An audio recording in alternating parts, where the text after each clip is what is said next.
Thanks, Corla.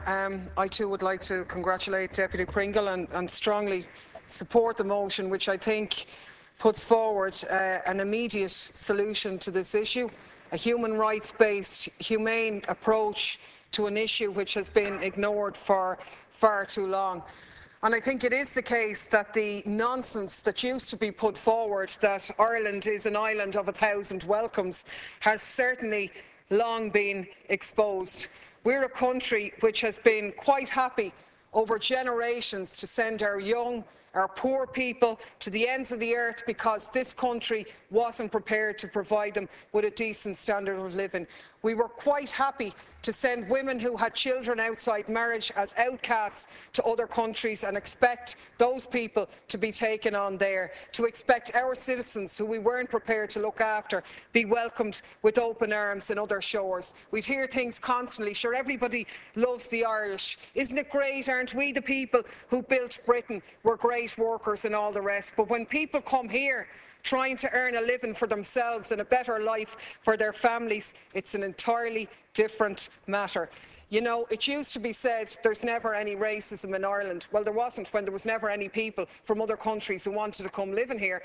But once they did, that situation changed quite differently. And the attitude of the state and the policies put in place by the state has been a huge contributor to that situation, primarily through the denial of people's right to work. Now, you know, I think the issues are much more starkly posed when you look at the scenario being faced by refugees and asylum seekers, and the points have been made by other deputies about the obstacles that those people have to overcome, just the horror in their own country to flee here.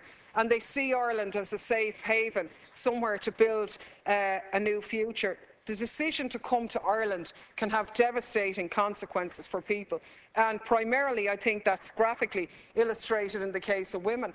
Women often held in direct provision centres in close proximity, for example, maybe to an abusive partner that they can't get away from. Women and girls who are pregnant and seeking asylum in Ireland, as Niall Bean from the Irish Family Planning Association said, really find themselves at the intersection of two state systems that deny them their basic dignity.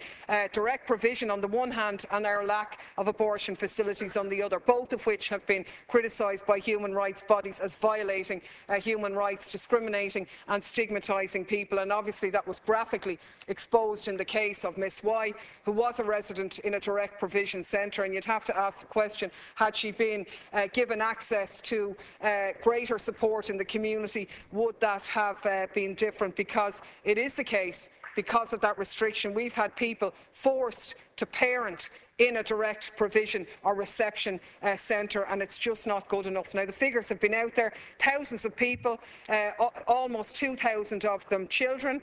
Temporary accommodation, which was intended for 6 months, they're living there for on average 4 years, in many cases 7, in some cases 10. Children growing up in these places. I mean, imagine spending 4 years out of work with no possibility of getting a job.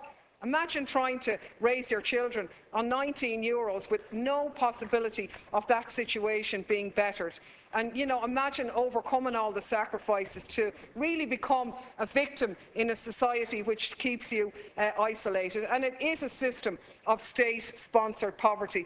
It is unjust, and I really don't see what we need to review. The facts are quite obvious. Deputy Pringle has outlined the way in which we need to deal with it, so we really just need to implement that, because all of the human rights bodies have pinpointed the detrimental effects on the health and psychology of children and adults who've lived in that situation, and it is the same as the institutions of the past. It is a modern-day Magdalen laundry, and should we not be consistent? We've had all these redress schemes for the damage of people who were institutionalised in the past. If we want to end that now, we have to give an amnesty and we have to allow people the right to work. And from a legal standpoint, to be honest, depriving people of the right to work does constitute a violation of their privacy and human family life rights, as far as I'm concerned. We lost an opportunity to address it in the 1996 Refugee Act. I think we must deal with that issue now, because the right to earn an income is not just about the extra income you get, it's about self-respect, it's about integrating with other people,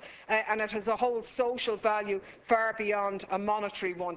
And, you know, isn't it gas? Like, you have a win-win situation here where people are being decried as coming into this country as freeloaders, but it's a brilliant plan. The state prevents them from working, and then everybody blames them for not working.